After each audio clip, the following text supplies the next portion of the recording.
কোরআনের বাতি নিভাইতে আসলেও নিজেই নিভে যায়। চিল্লায় বলেন ঠিক কিনা? আপনি এক জায়গায় কোরআনের আওয়াজকে স্তব্ধ করে দিবেন, আরো 10 জায়গায় কোরআনের আওয়াজ গর্জে উঠবে।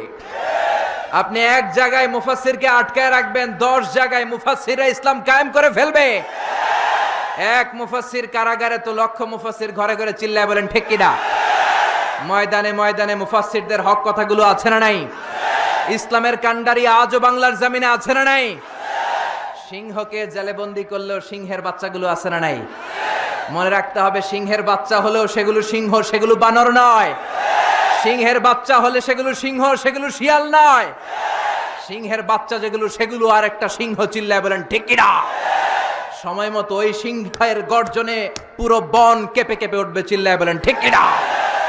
এজন্য আল্লাহ বলেন, এই কিতাব পড়লে সওয়াব, ধরলে সওয়াব, শুনলে সওয়াব, এই কিতাব মানলে সওয়াব, এই কিতাবের জন্য মরলেও সওয়াব। আছে না নাই? মরতে রাজি আছেন? রাজি আছেন মরতে? কোরআনের জন্য মরলে আপনি মরবেন না, আজীবনের জন্য জীবিত থেকে যাবেন। ঠিক কিনা?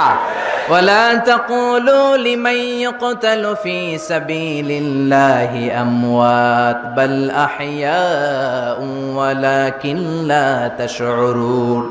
আল্লাহ সতর্ক বানিয়ে দিয়ে বললেন, খবরদার, কোরআনের রাজ কায়েম করতে যে আমার জমিনে যারা রক্ত ঢাললো, কোরআনকে মসনদে বসাতে যে, কোরআনের সমাজ প্রতিষ্ঠা করতে যে যারা জীবন দিল, তাদেরকে তোমরা মৃত বলো না।